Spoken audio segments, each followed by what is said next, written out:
बिस्मिल्लाहिर्रहमानिर्रहीम। अस्सलाम वालेकुम नाज़रीन, आप यूट्यूब चैनल देख रहे हैं। मैं इमरान खान हूँ। सबसे पहले इमरान खान साहब की बहनों ने एक बात की। उन्होंने कहा जी हम गारंटी दे देते हैं या हम एक ऑफ़र दे देते हैं कि मैं आसिम मुनीर का नाम नहीं लूँगी, इमरान खान को इलाज करवाने दें अलशिफा अस्पताल से।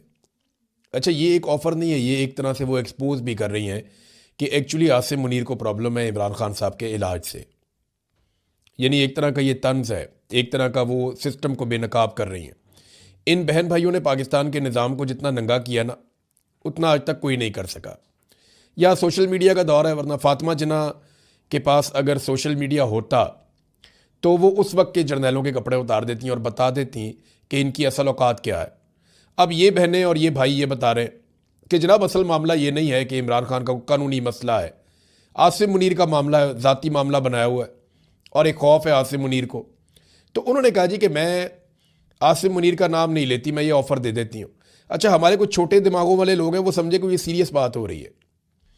भैया आसिम मुनीर को एक्सपोज किया जा रहा है। अब ये जुल्म के खिलाफ तो बोलते नहीं हैं, ये कभी नहीं कहते कि आसिम मुनीर साहब जुल्म बंद कर दें, ये कभी नहीं कहते कि पाकिस्तान की मिलिट्री एस्टेब्लिशमेंट जो गंद लगातार पिछले 70 साल से मार रही है वो उसको अब बंद कर दे, क्योंकि अवाम उनसे मुतनफ़र हो चुकी है और बहुत हद तक अब लोग खड़े हो गए। माजी में लोग ऐसे खड़े नहीं हुए जैसे लोग अब खड़े हो गए और एक मकबूल तरीन लीडर जेल में है। ये जनाब अब बहाने बनाते हैं कि मजलूम के अंदर कीड़े निकालते हैं कि मजलूम ने ये क्यों किया, मजलूम ने वो क्यों कहा। कभी ये कहते हैं कि इमरान खान को फ़ौरन डील ले लेनी चाहिए, इमरान खान को सर नीचे झुकाकर माफ़ियाँ मांगनी चाहिए, कभी ये लोग ये कहते हैं। और जैसे ही कोई नरम बात आती है साथ ही कहते हैं देखा लेट गया। ये किसी हाल में खुश नहीं होंगे, ये हर लिहाज में एक बुग़्ज़ के अंदर मुब्तला है। जैसा कि अभी मैं वो तलत हुसैन की एक वीडियो देख रहा था, उसने पंजाबी के अंदर एक बातचीत करते हुए एक वीडियो भी एक पब्लिक की है। तो तलत हुसैन ने वीडियो पब्लिक की कि जनाब पार्लियामेंट हाउस के अंदर बैठे हुए जो धरना देने वाले पाकिस्तान तहरीक इंसाफ के या अपोजिशन के लोग हैं वो वहाँ पे खा पी रहे हैं। अच्छा, एक तो ये कि मैं बिल्कुल मुतमईन नहीं हूँ, यानी ज़ाती तौर पे मुझे लगा कि ये क्या किया है इन्होंने। पार्लियामेंट हाउस के अंदर धरना कौन सा धरना होता है, मैंने इस पर काफ़ी तनकीद भी की, लेकिन अब जायज़ तनकीद कर सकते हैं। दूसरी बात यह है कि वो लोग बेचारे भूखे भी रहे। ऐसा हुआ कि जब वो कैंटीन वंटीन बंद करके चले गए तो इनके पास खाने पीने के लिए कुछ नहीं था और खाना अंदर लाने नहीं दे रहे थे। वो वक्त भी इन लोगों ने देखा वहाँ पे। ये जो पहला दिन था ना, जुम्मे वाला दिन, ये सीसीटीवी फुटेज है, इसके ऊपर ये बना हुआ है, ये टाइम भी इसके ऊपर आ जाता है। तो पहला दिन जुम्मे वाला दिन जब सहाफ़ी भी वहीं पर घूम रहे थे, ये उस दिन तो कैंटीन भी खुली थी, खाना पीना मिल भी रहा था। उसके बाद जो है वो सख्ती शुरू हो गई थी और वो सख्ती होती हुई सबने देख भी ली थी। लेकिन देखें ना, बुग़्ज़ का कोई इलाज नहीं है। तलत हुसैन ने निकाल के गई, देखें जी ये तो अंदर मौजे कर रहे थे, ये किस तरह का धरना था। तो ये लोग बेचारे लाइलाज हैं, इनकी तकलीफ जो है उसका अजाला नहीं हो सकता। देखिए नवाज शरीफ को ये लोग घसीट घसीट के मिलिट्री एस्टेब्लिशमेंट के जूते पॉलिश करके इक़्तिदार में तो ले आए, लेकिन वो अवाम में उसकी एक्सेप्टेंस नहीं है और ये बात इन्हें लगातार तकलीफ दे रही है। इनको खुद भी लोग अब सीरियस नहीं लेते और ये कभी बच्चों के पीछे पड़ जाते हैं, कभी किसी और चीज़ के पीछे पड़ जाते हैं, कत्ल व गारतगिरी को जायज़ करार देते हैं। ये नहीं बोलेंगे कि पंजाब के अंदर 900 कत्ल हो गए पिछले 8 महीने में, इसके ऊपर बात नहीं करेंगे। ये लग्जरी तैयारा इन्होंने ले लिया एक, उस पर बात नहीं करेंगे। अच्छा, एक के बाद एक ये बहाने बनाते हैं। मुझे हैरत होती है कि इतने झूठे हैं ये कि रमज़ानुल मुबारक में भी झूठ बोलते हैं। यानी गल्फ स्ट्रीम का लग्जरी तरीन जहाज़ इन्होंने लिया है। और ये जहाज़ के बारे में बताता हूँ, ये अगर 1 घंटा ये फ्लाई करता है ना तो ये 18-19 लाख रुपया लगता है इसके 1 घंटे के ऑपरेशन पे। इसकी कॉस्ट है फ्लाइंग की। फिर हर साल इसके ऊपर जो है इसकी मेंटेनेंस के ऊपर, शुरू में ज़रा कम लगते हैं, बाद में बढ़ते जाते हैं, तो 1.5 से 3 मिलियन डॉलर्स तक जो है वो इसकी सालाना मेंटेनेंस है। ये इतना महंगा तैयारा हमने ले लिया, जितने की हमने पूरी एयरलाइन बेची है ना PIA, उससे कम पैसों में हमने ये तैयारा ले लिया। ये है नाजरीन टोटल औकात पाकिस्तान के हुक्मरानों की कि अपने झूले लेने के लिए, अपने एंजॉय करने के लिए दुनिया का लग्जरी तरीन तैयारा लिया। बहुत सारे मुल्कों में जो हमसे ज़्यादा अमीर हैं, हमसे ज़्यादा बेहतर हैं, उनके हुक्मरानों के पास भी इतना लग्जरी और इतना शानदार तैयारा नहीं है जितना शानदार अब हमारी वज़ीर आला पंजाब के पास है। ये तैयारा उड़ता उड़ता भी रहा है, इसकी अभी रिकॉर्ड भी आ गया। कभी सियालकोट गया, कभी मियाँ वाली गया, कभी अननोन जगहों पर गया कि पता ही नहीं है कहाँ गया, कहाँ से वापस आया। लाहौर में भी उड़ता रहा, झूला शूला लाहौर में भी लिया इसने, लगभग 52 मिनट का, 55 मिनट का। तो ये जो तैयारा है इसका इस्तेमाल भी हो रहा है। अच्छा, ये झूठ कितना बोलते हैं, कभी कहते हैं जनाब ये तो हम एयर पंजाब के लिए लेकर आए। एयर पंजाब जिसका कोई वजूद ही नहीं है, उसका तैयारा पहले एयरलाइन बनती है, उसके बाद तैयारे आते हैं। एयरलाइन बनती है, भर्तियां होती हैं, दफ्तर बनते हैं, एंड में तैयारे आते हैं। ये जनाब तैयारा पहले पहुंच गया है। कैसा लोगों को बेवकूफ़ समझते हैं ये। फिर वहाँ पे टाउट मजीद उठते हैं, दरबारी उठते हैं, वो कहते हैं जी ये तो हम मरीज़ों को मुंतकिल करने के लिए लेकर आए कि इसके अंदर मरीज़ों को मुंतकिल करेंगे। यार वैसे हद है बेशर्मी की। मरीज़ों को मुंतकिल कर, पूरी दुनिया में अमेरिका समेत दुनिया का कोई ऐसा मुल्क नहीं है जहाँ पे मरीज़ों को मुंतकिल करने के लिए इतना लग्जरी तैयारा रखा गया हो, ऐसी ऐशो इशरत। तो ये सब झूठ है। हो सकता है कोई एक आधी वीडियो ये बना के जारी भी कर दे, एक दो वीडियोस, मरीज लेटा हुआ हो, क्योंकि वहां पे सोफा कम बेड भी लगा हुआ है, बड़ा कमाल किस्म का लेटने की जगह भी है इस तैयारे में। तो 19 बंदों के तैयारे में हो सकता है इक्का दुक्का दफा तनकीद से बचने के लिए या दो नंबरी करने के लिए हरकत ये करें। बहरहाल आसिम मुनीर के ऊपर ये एक तरह का दबाव है कि ठीक है यार, आपका नाम नहीं लेते, आप इमरान खान का इलाज तो करवाएं। अब इमरान खान की बहनें कहती हैं कि अगर इमरान खान को जमानत मिल जाती है तो हम उनको सीधा अस्पताल लेकर जाएंगे, अलशिफा अस्पताल लेकर जाएंगे अगर जमानत मंजूर हो जाती है। और ये डोगर साहब तो केस ही नहीं लगा रहे इमरान खान साहब का। और अलीमा खानम ने कहा कि बानी पीटीआई इमरान खान साहब की रिहाई तभी मुमकिन है जब जस्टिस सरफराज डोगर केस की समाअत करेंगे। जब जमानतें मिलेंगी तो इसी वक्त इमरान खान साहब को जेल से सीधा अलशिफा अस्पताल लेकर जाएंगे, ये जनाब उन्होंने कहा। अब नाजरीन आए आप एक और बात की तरफ के पाकिस्तान के नुक्ता नज़र से ना आज एक बड़ा अहम दिन है और मुझे इसकी अहमियत का अंदाज़ा उसी वक्त हो गया जब ताहिर अशरफी को लॉन्च किया गया। मौलवी ताहिर अशरफी एक दरबारी मौलवी हैं, सरकारी मौलवी हैं। इन्हें हमेशा उस मौका पर लॉन्च किया जाता है जब पाकिस्तान की मिलिट्री एस्टेब्लिशमेंट ने कोई गेम डालनी होती है। जब भी आसिम मुनीर साहब ने कोई नया कट्टा खोलना होता है तो पहले ये मौलवी लॉन्च किया जाता है और ये आकर बताता है और ये उसकी इस्लामी अफादियत बयान करता है। यानी बहुत ही बेशर्मी की हद तक ये जाते हैं ताहिर अशरफी साहब ना। तो ताहिर अशरफी साहब जनाब अब लॉन्च हो गए और मसला ये है कि आज का दिन है 19 तारीख, अमेरिका में जो है वो सुबह हो जाएगी।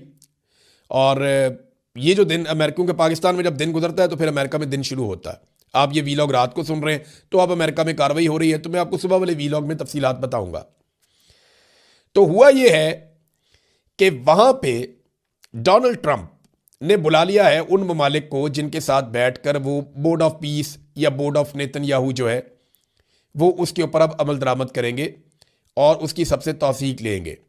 अब यहां पे अनाउंस किया जाएगा फौजें कौन कौन सी आ रही हैं। पाकिस्तानी जो गवर्नमेंट है वो कोई ऐसा हल निकालना चाहती है या पाकिस्तानियों को कम से कम ऐसा यकीन दिलाना चाहती है कि हमारी फौज गजा में जा तो जरूर रही है, लेकिन ये कौम को बावर करवाना चाहते हैं कि ये फौज गजा में लड़ने के लिए नहीं जा रही, ये कोई सिक्योरिटी की ड्यूटी करने के लिए जा रही है। किसी इमारत की सिक्योरिटी कर ली, किसी बंदे की सिक्योरिटी कर ली, किसी और फर्द की सिक्योरिटी कर ली, किसी प्रोजेक्ट की सिक्योरिटी कर ली, कोई बफर जोन बनाएगा इसराइल अपने और फ़लस्तीनियों के बीच में, उस बफर जोन के अंदर ड्यूटी कर ली। तो इस किस्म की ड्यूटियाँ, यानी कोई ऑपरेशनल ड्यूटी ये वहाँ पे करना नहीं चाह रहे, ये कौम को ये बताएंगे। लेकिन देखें ये बात मानेगा कोई नहीं, क्योंकि ये गजा स्टेबलाइजेशन फोर्स है, इसके अंदर जितने ममालिक होंगे ना, ये फोर्स जो भी काम करेगी उसका बर्डन उन तमाम ममालिक पर आएगा और यही अमेरिका का फॉर्मूला है। डोनाल्ड ट्रंप ने बड़ा स्मार्ट मूव किया है। वो सारा बर्डन जो अकेले नेतन्याहू के ऊपर आता था वो बर्डन डोनाल्ड ट्रंप ने शिफ्ट कर दिया बहुत सारे मुसलमान मुल्कों पर जो बोर्ड ऑफ पीस का हिस्सा है। और अब जो फौजें आएंगी लड़ाई का बर्डन उन सब के ऊपर शिफ्ट हो जाएगा। देखिए ना, चेन ऑफ कमांड तो एक ही है। पाकिस्तान की फौज कोई भी कार्रवाई करती है, यानी एयरफोर्स ने तैयारी गिराए तो आसिम मुनीर ने भी उसका क्रेडिट लिया, पूरे पाकिस्तान ने उसका क्रेडिट लिया, पूरी फौज ने लिया।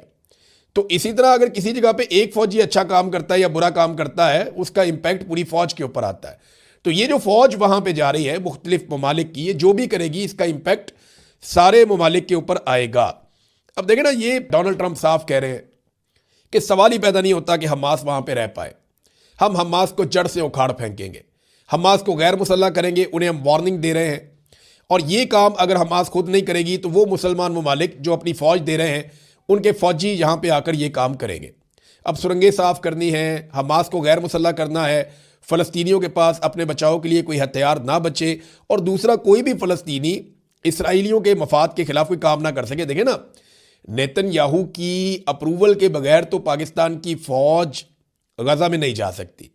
और ये पहला तारीखी मौका है जब पाकिस्तान का वज़ीर आज़म नेतन्याहू के साथ एक स्टेज शेयर करने जा रहा है, यानी मिलकर बैठ रहे हैं पाकिस्तान और इसराइल। ये आज पहला मौका है और ये तुर्राए इम्तियाज शहबाज शरीफ साहब को है, फील्ड मार्शल आसिम मुनीर साहब को है कि उन्होंने ये दिन दिखाया इस कौम को कि इस वक्त की जो मौजूदा तारीख है इसका सबसे बड़ा जंगी मुजरिम, जिसे बहुत सारे यूरोपीय ममालिक अपने मुल्क में दाखिल नहीं होने देते, एक ऐसा शख्स जिसके ऊपर आलमी सतह पे केसेस चल रहे हैं और सबसे बड़ा जंगी जराइम का मुर्तकिब करार दिया जाता है, नेतन्याहू, उसके साथ शहबाज शरीफ जाकर बैठ रहे हैं। बहुत बड़ा हौसला चाहिए, बहुत बड़ा दिल चाहिए। तो शहबाज शरीफ साहब ने यह काम किया है। पाकिस्तान की तारीख में कोई और लीडर ये काम नहीं कर पाया। देखिए ना, ये चीज़ें बताती हैं कि अगर पाकिस्तान का फौजी जर्नैल या मिलिट्री एस्टेब्लिशमेंट वो एक तरफ खड़ी हो जाए तो चीज़ें कितनी आसान हो जाती है। इमरान खान अगर एक गाड़ी भी खरीद लेता ना, फ़र्ज़ करें इन हालात में, तो पाकिस्तान के मीडिया ने पिट स्यापा कर देना था, तत्ते तवे पे बैठ जाना था, इन्होंने रो रो के ज़मीन आसमान के कलाबे मिला देने थे। लेकिन मरियम नवाज 11 अरब रुपए का तैयारा भी ले ले, पीआईए की टोटल वैल्यू जितने में पीआईए बेची है उससे महंगा तैयारा ले ले अगर मरियम नवाज, तो पाकिस्तान का मीडिया उस पर बात नहीं करता। सरकारी मुलाजमीन 10 दिन से बैठे हुए हैं पंजाब की सड़कों पे, उन्होंने तराबी भी वहीं पढ़ी है, सैरी भी वहीं की है और अफ्तारी भी, लेकिन किसी को परवाही नहीं है। पाकिस्तान का मीडिया नहीं दिखा रहा, वो बेचारे अपने मुतालबात लेकर आएंगे, जनाब हमारी बात तो सुन लें आप।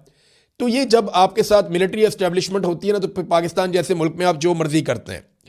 अभी पाकिस्तान में कोई हार जाए, कोई जीत जाए, हॉकी की बुरी हालत हो जाए, हॉकी की अच्छी हालत हो जाए, किसी को नौकरी मिले, कोई इस्तीफा दे, मौलवी चांद देखने छत पे चढ़े, चांद नजर आए या चांद नजर ना आए, हर जगह पे फील्ड मार्शल का शुक्रिया अदा किया जाता है। आप अंदाजा करें ना, पाकिस्तान का प्राइम मिनिस्टर यूनाइटेड नेशंस में खड़ा होकर फील्ड मार्शल का नाम लेकर शुक्रिया अदा करता है। इसका मतलब क्या है कि पाकिस्तान को इस वक्त field marshal Asim Munir control कर रहे हैं। और इमरान खान की बहन ने एक्सपोज करते हुए उन्हें यह कहा कि जनाब ठीक है, आपका नाम नहीं लेते, आप मेरे भाई का इलाज करवाने दें। ये बड़ी शर्मिंदगी वाली बात है, जिसको कुछ टाउट्स उठा रहे हैं और उठाकर ये कह रहे हैं कि जनाब ये हो गया, हार गए, डर गए, इनका नजरिया बिक गया। ऐसे नहीं होता। ये रिजीम इतना पागल हो चुका है कि ये पागलों को इकट्ठा कर रहा है। आज़ाद कश्मीर में कैप्टन रिटायर्ड लियाकत, जिसने एक इंटरव्यू देते हुए कहा कि उसकी ख्वाहिश है कि 1000 बंदा कत्ल कर दिया जाए तो मुल्क ठीक हो जाएगा।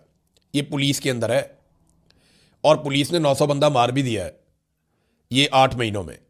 इस शख्स ने इंटरव्यू देते हुए कहा कि मेरी ये राय है और मेरी ये ख्वाहिश है कि 1000 बंदा कत्ल कर दिया जाए स्ट्रेट अवे। ऐसे ज़हनी मरीज जो हैं उसको इदारे से निकालने की बजाय उसको आईजी लगा दिया आज़ाद कश्मीर में। आप अंदाज़ा करें। अब आज़ाद कश्मीर के लोग अपनी खैर मनाएं, क्योंकि इंसानों को कत्ल करने का ख्वाहिशमंद वो आज़ाद कश्मीर में आकर आईजी लग गया और उसने अपना बयान वापस लेकर माफ़ी भी नहीं मांगी। अंदाज़ा करें आप, ये है जनाब इनकी सूरत हाल। अब नाज़रीन, एक और हमारे पास खबर है, वो ये कि ईमान मज़ारी और हादी अली चट्टा साहब का जो केस है वो जज आसिफ साहब की अदालत में लगा। आसिफ साहब वही जज हैं जिनके बेटे ने 2 खवातीन को कुचल कर कत्ल कर दिया सड़क के ऊपर, नॉन कस्टम गाड़ी चलाते हुए, और ओवर स्पीड था, उसके बाद लाइसेंस भी नहीं था। लेकिन उनके बेटे को 2 कत्लों के बाद फौरी तौर पर यानी उनको रिलीफ मिल गया, उन्हें फौरी तौर पे बाइज्जत बरी कर दिया गया, वो अपने घर चले गए। ये चंद दिनों के अंदर, 2-4 दिन के अंदर गेम हो गई।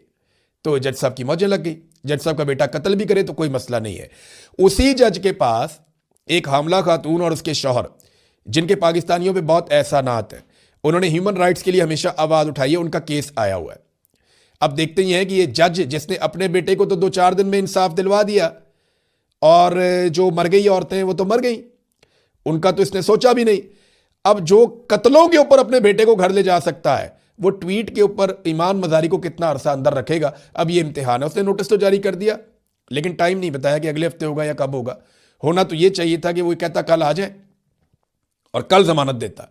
जैसे अपने बेटे को निकालने की जल्दी थी, जिसने 2 कत्ल कर दिए थे, उतनी जल्दी यहां पे भी दिखाए ना, कि जहां पे एक सिर्फ ट्वीट की बुनियाद के ऊपर 17 साल कैद की सजा सुना दी गई। ये बहुत तकलीफ दे बात है। तो नाजरीन, एक चीज मैं एंड में आपके सामने और रखना चाहता हूं। ये गंडापुर साहब जो है वो सारों के ऊपर ही हमलावर है। कभी इसके ऊपर हमला, कभी उसके ऊपर हमला, कभी इसको ये कह दिया, उसको वो कह दिया। ये मेरे बारे में भी बातें करना शुरू हो गया कि ये करो वो करो, मैं इलेक्शन लड़ाता हूं, पता नहीं क्या कुछ कह रहा था। तो मैं गंडापुर को एक बात कहना चाहता हूं कि ये वाला कैमरा और ये वाला कलम, ये है मेरा हथियार। मैं इसके साथ लड़ता हूं और इसी से लड़ता आया हूं। मैंने कंप्रोमाइज़ नहीं किया एक दिन भी। गंडापुर, उतनी मार तुम सोच भी नहीं सकते जितनी मैंने खाई है। गंडापुर साहब, मैं अगर आपकी तरह होता ना तो आज इस्लामाबाद में या लाहौर में बैठा होता, मेरी फैमिली दरबदर ना हो रही होती, मैं धक्के ना खा रहा होता, मैं इन हालात के अंदर कभी ना होता जिस तकलीफ से मैं और मेरा ख़ानदान पूरा गुजर रहा है। तो आपकी तरह हम भी मौजें कर रहे होते, कबूतर उड़ा रहे होते, घोड़े भगा रहे होते, वहाँ पे पाकिस्तान के अंदर मेले ठेले इंजॉय कर रहे होते।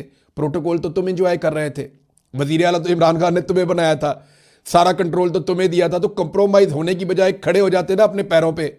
मैंने तो नहीं कहा कभी भी पाकिस्तानियों को कि मेरे साथ चलो, मैं पहली गोली खाऊंगा और मैं तुम्हें लेकर निकलूंगा और जाके हम इनकलाब लेकर आएंगे। मेरा तो काम कलम का और कैमरे का है, वो काम मैं कर रहा हूं और इस पर मैं कंप्रोमाइज नहीं करूंगा और मैं नहीं कर रहा। मैंने कहा था मैं खड़ा रहूंगा, मैं खड़ा हूं। तुम्हारा काम था और तुमने कहा था कि पहली गोली मैं खाऊंगा और तुम निकले। तुम एक दफा डी चौक गए, वहां से भाग गए। तुम दूसरी दफा डी चौक गए और वहां पे लाशें छोड़कर भाग गए। तो तुम्हारा